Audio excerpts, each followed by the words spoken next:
The United States of America. Throughout the storied history of the United States, small stories emerge from folklore and logging camps scattered across the country of strange creatures and monsters preying on the population of people who dare to venture into the woods at night. Some of these creatures, with exaggerated features and sometimes grotesque appearances, have been categorized and their stories spread throughout modern times. The question that remains is it possible that any of these creatures and beings could be real?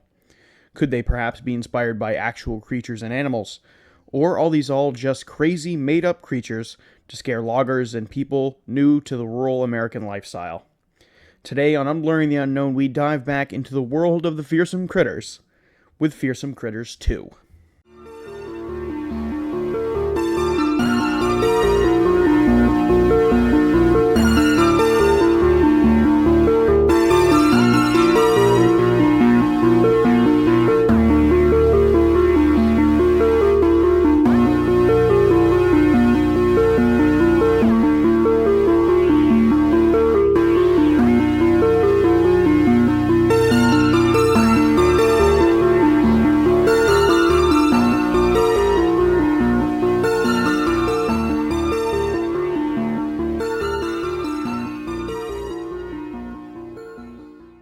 Welcome back to Unblurring the Unknown. As always, I am your host, Dominic, and I first want to say thank you for checking out the show. Thank you for checking out my content. It means the world to me, and I cannot thank you enough. If you happen to be listening to this show on YouTube or Spotify, please turn on post notifications so you get notified every time I post a new episode. If you're listening to this on YouTube, please like, comment, subscribe. It helps me out within the algorithm, helps me get out there a little bit more, and I greatly appreciate it. But with that being said, today on the show, we are diving back into the world of the Fearsome Critters. And if you are totally unfamiliar with the Fearsome Critters, I will, of course, give you a recap here in just a few seconds. But I want to say that if you want perhaps a little better understanding of what you'll be in for on this week's episode, quite a few weeks back, I did in episode 63, I did the very first entry into the Fearsome Critters. And I do suggest giving that one a listen beforehand, but if this is your first time hearing about one of these Fearsome Critter episodes or kind of how this works, let me give you a quick rundown about how this episode is going to be laid out this week. Now, I'll be going through 3 Fearsome Critters and detailing what they are, the folklore behind them, and whether or not there have been any actual sightings of these creatures, and then dive into individual theories on all 3 of the critters chosen for this episode. So instead of hearing me give out theories and my thoughts at the very end, they will kind of be sandwiched in the middle of the episode after each critter. Sounds good? Perfect. I just wanted to give you that little disclaimer before we launched into today's episode. Now, if you happen to have no idea what the Fearsome Critters are, let me give you a very quick synopsis. The Fearsome Critters is a label assigned to a group of mythical and folklore-based creatures that have been passed along as tall tales, and were derived from these old-timey lumberjack camps, where these stories of creatures would kind of be passed along at the campfire. Now, even though many of these were very whimsical in nature, some of them kind of took on a life of their own, and with them being labeled as reasons as to why some lumberjacks would go missing in the woods of rural America. Some of these were purely jokes and played on traditional physics or exaggerated appearances of commonly seen animals. Some descriptions of these fearsome critters vary in appearance based on who wrote or documented the story, and because of their tall tale-like nature, not many people really care all that much. Now, the fearsome critters have been documented and categorized in a plethora of different forms of print media over the years, and most notably in 2 separate books. Fearsome Critters, published in 1939 by Henry H. Tryon, and another book of the same name published even earlier by William Cox in 1910. Now, for the 3 fearsome critters that we are going to be covering in today's episode are some truly unique and, not gonna lie, kind of goofy creatures. The first one being the Dungavenhooter, and I know I'm gonna mispronounce that at least once or twice. The Dungavenhooter, a crocodile-like creature with no mouth. The Gumberoo, a large hairless bear-like creature with elastic-like skin that is supposedly bulletproof. And then lastly, the Squonk, perhaps one of the most infamous fearsome critters to ever exist, or maybe not exist in this case, and whose appearance is so repulsive the creature can be seen crying in the swamps and forests of Pennsylvania, where it is said to reside. often being tracked by the trail of tears it leaves behind because it is so sad and distraught over its ugly appearance.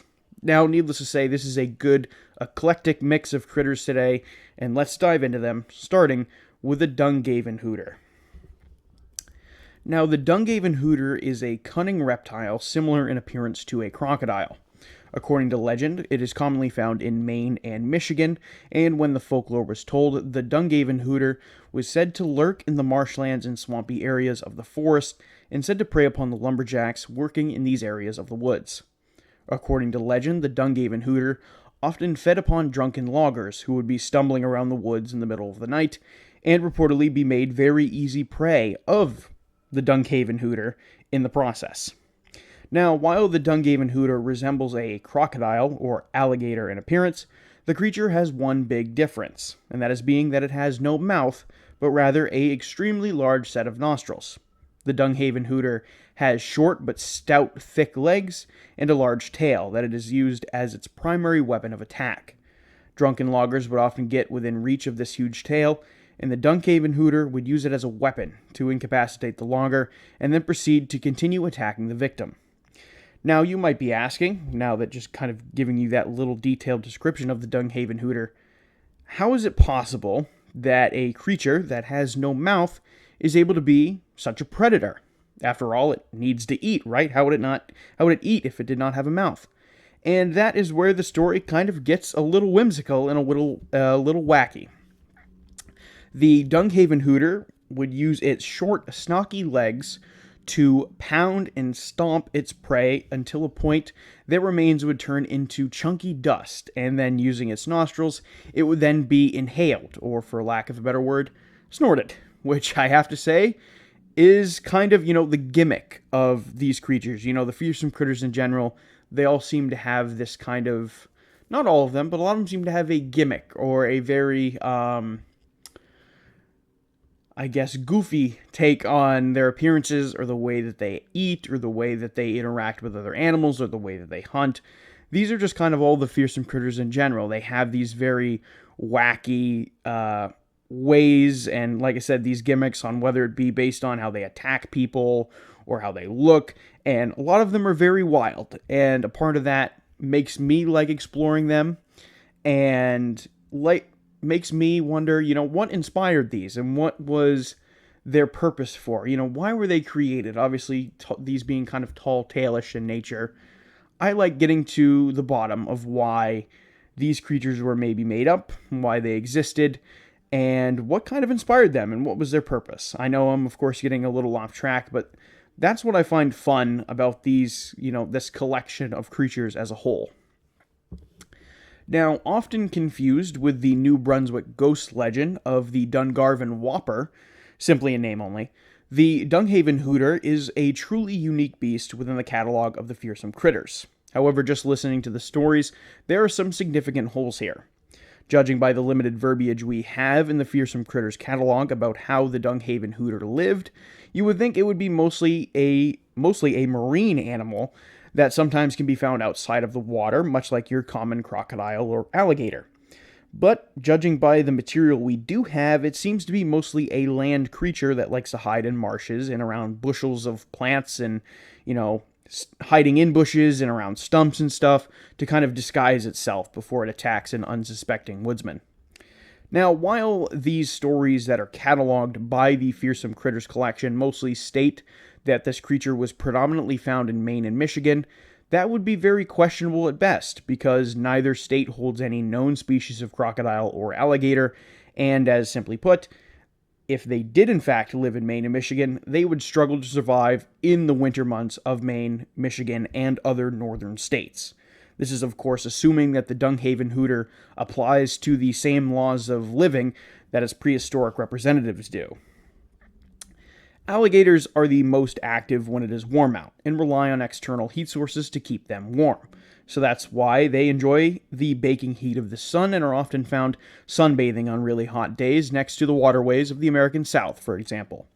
Now, when temperatures dip below 55 degrees, alligators become almost dormant, or start to, at least. Their movement slows down considerably and enter a state called brumation, which is basically the reptile equivalent of hibernation. They would enter their dens adjacent to the water and enter these dormant-like states. However, they are very much still alive and are able to survive long periods of time without eating. Now, in fact, alligators and crocodiles for that nature, they can't even properly digest food if the temperature is below 70 degrees. And in a recent cold spell in the American South, back in the winter of 2024, actually saw some ponds and lakes freeze, in the Carolinas and even Florida, and they lightly freezed over. And when this happened, a lot of people noticed that they saw alligators floating motionless in these bodies of water with their noses slightly exposed out of the water so they could breathe. However, we aren't talking about alligators or crocs living in Florida. What we are talking about is the possibility of them living in Michigan and Maine, areas that get extremely cold in the wintertime and whose winter months can sometimes take up 5 to 6 months out of the year, with temps well below freezing and even sub-zero temps for weeks on end being a possibility as well. The idea of an alligator, or perhaps some offshoot of one, living in these brutal of conditions during the wintertime in even the Northeast and the Midwest would not make a whole lot of sense. And of course, we are talking about a fearsome critter here, so we have to take everything with a grain of salt. But of course, I just like approaching these stories with a little realism is all. So with that being said, the idea of the Dungavenhooter existing is of course next to none. However, the idea of this story being created as some type of omen to those loggers who might have had a little too much to drink the night prior, only to never come home again, this could have served as quite the horror story to pass along to make sure that everyone else who braved the woods in the early years of American expansion and the logging industry stayed safe throughout the woods.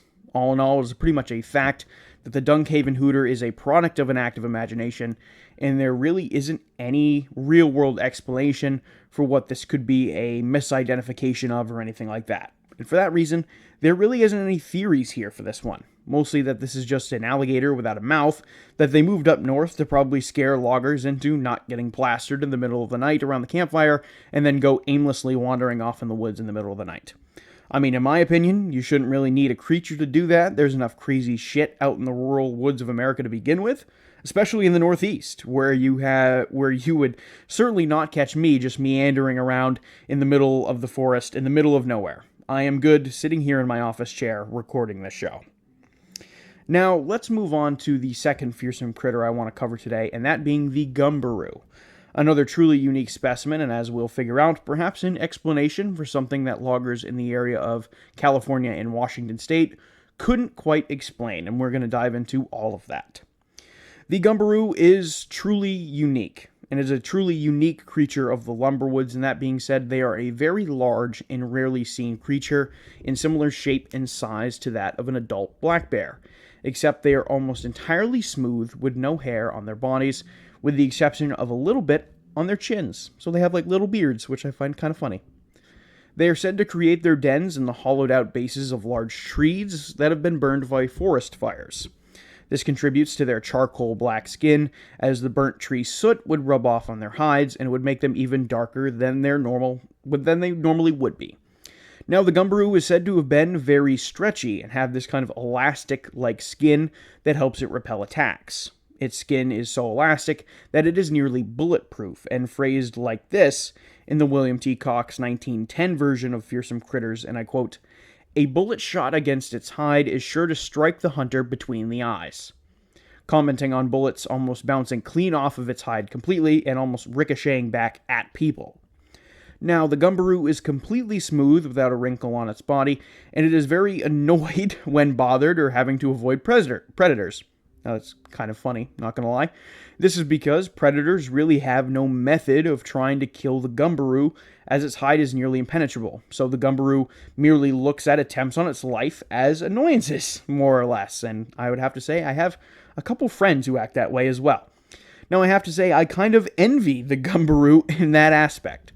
However, the Gumberoo moves incredibly slow, and that contributes to the fact that they are not seen as often, as they move so slow. It's not like you're going to see them crossing the street or out about in just the woods. They're just moving so slow, and they like to stick to their dens. You're just not going to see them very often, and that makes them very rarely seen. Now, lastly, it is said that the hunger of the Gumberoo is virtually never-ending, being said that the Gumberoo could eat an entire horse in one sitting, and that through these feats of almost engorging itself, it does not cause the beast any type of discomfort, and that it can continue eating to its heart content. Now, the Gumberoo is kind of goofy in nature and goofy in its description, but it doesn't stop here. The beast supposedly has a weakness to fire, as it is stated that the creature is highly combustible and that will actually explode when exposed to extreme heat, like a giant balloon suddenly going pop. Now, that would be both comically hilarious, but also pretty gory if that happened to be true. Now, woodsmen who frequented the area of Coos Bay in Oregon have told stories that during forest fires, they have heard explosions and loud pops that are not from conventional explanation, and that they must be the Gumberoos exploding from being exposed to fire of these rampant forest fires that can sometimes be hard to contain on America's west coast. Now, if you asked me, I wanted to come up, or rather find the explanation for the Gumberoo, or I guess what best represents it.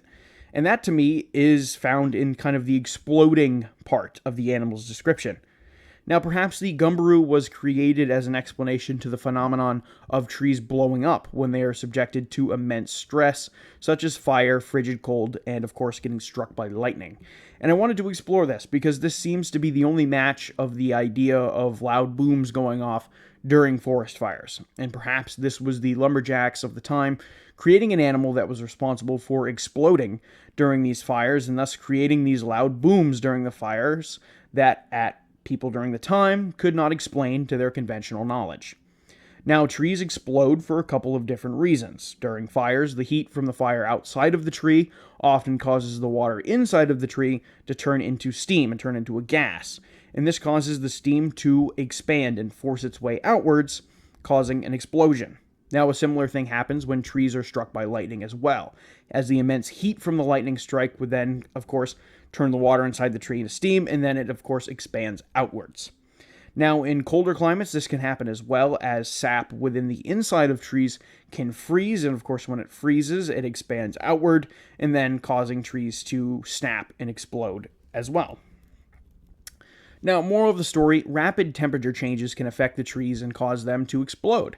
Now, do I think that this is the sole explanation for the Gumberoo's existence? Probably not, because I do think that they took stories of black bears as well, who, and they kind of incorporated that into this legend, and they helped spin it into this legend. And black bears are pretty prevalent on the West Coast, especially in Oregon, Washington, and Northern California. In my opinion, I think the Gumberoo was created as a type of explanation to these phantom booms that the loggers would hear maybe during forest fires or after lightning strikes. However, the giant balloon bear exploding is kind of funny to me, but maybe I just have a sick sense of humor. Now, the last fearsome critter I want to go over for this episode is the Squonk. Now, the Squonk is possibly one of the most popular fearsome critters and perhaps the most well-known. If you have delved any bit into cryptids or things like that, you have probably heard of the Squonk before. The Squonk is a small, four-legged animal with very loose, wrinkly skin and warts covering most of its body. A new rendition of Fearsome Critters, published in 2015, describes the Squonk as more of a pig rather than some fleshy, strange, four-legged thing, more or less. Now, the Squonk is limited in its range to mostly the hemlock forest of northern Pennsylvania, and this is where they are pretty much like a local celebrity to a certain extent. Now, the Squonk is supposedly so sad and hates his appearance so much that the creature is often seen crying constantly. Stories of hunters trying to hunt the Squonks have found themselves in weird situations when cornered. When scared and cornered, hunters have observed the Squonks completely dissipating into a puddle of its own tears. One account listed in Fearsome Critters in 1910 talks about a man named J.P. Wentling, who tried capturing a Squonk by luring it in with a myriad of noises that the Squonk supposedly makes, and was somehow managed to coerce a Squonk to hop into a small sack, and Wentling started to take it home. Now, Wentling carried the animal in the sack for quite a long time, and eventually the Squonk stopped its crying, and Wentling found this strange, so when he opened up the bag, he noticed that the Squonk had completely vanished, only leaving behind a small pool of the animal's tears. Now, the stories of the Squonk also describe it moving slowly across the country, with the logging camps going from the southwestern deserts of the US to the swamps of the southeast, and then slowly moving north and eventually permanently settling in Pennsylvania. Now, the Squonk seems truly unique when compared to other fearsome critters. It doesn't seem to bear any resemblance to any other real-life animals that the creature could be based on. Rather, just some strange creature that was created as an explanation for the noises of animals crying in the woods.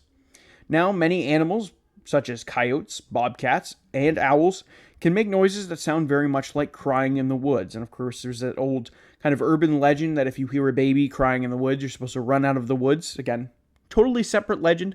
But when I was researching this part about the Squonk, I couldn't help but think about that because that was kind of like an interesting thing that came up in my mind, the whole crying in the woods thing. And maybe hunters could hear the crying of animals in the woods, like coyotes, like bobcats, like owls, them making these crying noises, and I thought, oh, maybe that is that's a squonk. Maybe that's a creature that is so ugly about its appearance that it just incessantly cries all the time, which the longer you think about that, and the longer you kind of just, you let that marinate in your brain, it's honestly really sad that there is a creature, whether it's fake or whatever you want to believe. Of course, the squonk has a very long lineage in northern Pennsylvania. It is immensely popular. Like I said, it has kind of transcended itself in a way that, other cryptids have, such as Bigfoot, such as Mothman, kind of these creatures that are known to inhabit certain areas, and they're kind of known for that. And the northern hemlock forests of Pennsylvania are known for the squonk. And like I said, kind of it transcends itself and is kind of a little bit of a local celebrity. But again, the longer you think about it, the idea that there is a creature that is so disgusted by its ugly appearance, it has nothing better to do than cry incessantly all day is honestly kind of sad. And honestly, kind of it makes me sad thinking that there could be something out there that is just so sad with itself. It just constantly cries. Now again, perhaps early lumberjacks of this area, maybe they weren't fully understanding of the noises, that some animals were able to make in the woods in the middle of the night. Or even perhaps a bigger thought, Pennsylvania does have the Appalachian Mountains. And of course, we've talked about the Appalachian Mountains very, very briefly on the show. But I could do kind of a whole deep dive episode on just, kind of urban legends of the Appalachian Mountains. And, it is without a doubt that some crazy shit does happen within the Appalachian Mountains. So I'm just saying, maybe there's a possibility, that these loggers were hearing really, not some animal crying in the woods, but maybe something else, and this inspired the Squonk legend. But when it comes to theories about the Squonk, I think that perhaps that is just it. This was a creature that was made up to help explain crying noises in the middle of the woods, and perhaps, some animals that were making these noises in the woods, they could have inspired this, but the squonk in and of itself, and in and of its description, and its tales and everything like that, could have been, truly just a figment of imagination. Now, I know all of the fearsome critters are to a certain extent, but I always like to try and find perhaps the external factors as to what these creatures could be based off of. What were the unexplained things at the time of that these woodsmen couldn't truly explain, and you go back to those times of very late 1800s, very early 1900s, and people just did not have the type of comprehension that we have now when it comes to nature, when it comes to animals, when it comes to things that go bump in the night. We just didn't understand all of these things. So there being, these creation of stories, whether it be to, stop woodsmen from going out in the middle of the night, or whether it was to, make sure people were safe in the woods, or whether it was to make sure, whatever it might have been, or whatever might have inspired these stories, it makes sense for these stories to have been shared as these cautionary tales for people to be safe in the woods, because during that time, not everybody fully understood what was in there in the woods today. And there's a lot of areas of the country where, again, Appalachian Mountains, for example, where we still truly don't know, some of the spooky stuff that happens in there, and, the urban legend and the folklore that just comes from that one area of the country, not to mention the hundreds of other locations across the country where there's this heavy urban legend and folklore that just kind of ties into everything. And that part of it I really, really find fascinating. And I haven't covered a whole lot of kind of urban legend and folklore on the show before. and I might get into it a little bit. I always just continue to try to mix it up, week to week, but there's just so much content, just floating out the internet, and I often find myself, whenever I'm doing research, or whenever I'm kind of in this mental rut, I find myself just scouring the internet and kind of finding topics, and then it kind of loses my original train of thought of what I even went to, Google or research in the first place, and then I often end up changing my topic for that week or whatever it is, or I bump something up the episode queue or whatever it may be. I find myself doing that over and over and over again, but I love the folklore and urban legend aspect of the Fearsome Critters, and I like to dissect these as much as I possibly can. And I hope you as a listener don't mind that, when I do that for you. And when I do these Fearsome Critter episodes, I know it has been quite some time since I have done another one.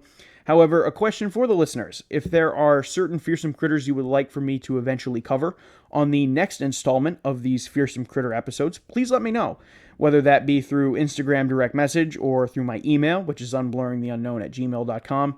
I'm active on both fronts, and whatever works best for you, I can do, and feel free to send me those suggestions that way. And while you're there, feel free while you are, again, whether it be furiously typing in my email inbox or whether it be on Instagram direct message, feel free to also send me topic suggestions as well for future episodes. That actually helps me out a lot, and I have covered numerous listener-submitted topics before, and they're so fun to look into, and they actually help me out so much, because you're honestly finding the topic for me before I even have to do any type of research. And it helps me out more than you think, especially with, my crazy summer schedule and everything I got going on in my personal life. It is often very easy for me to get sidetracked with episodes and maintain a consistent posting schedule. So I really enjoy topic suggestions, and they help me out a lot. But with that being said, I'm going to stop my incoherent or sometimes coherent rambling and let you know that is going to be the end of this week's episode over Fearsome Critters 2. Again, if you have any suggestions for Fearsome Critters you want me to cover in the next installment of, this little mini-series, feel free to send me on the two fronts I just mentioned. But with that being said, that is going to do it for this week. Again, constantly appreciate the support, trying to be more active on my social media fronts as well, whether that be TikTok, Instagram, things like that, trying to be more active on that while also being able to kind of balance a crazy summer schedule at the moment. But with that being said, that is going to do it this week for Fearsome Critters 2, where we covered the Dungavenhooter, the Gumberoo, and the Squonk, and I hope you all appreciate it, and I will see you on the next one.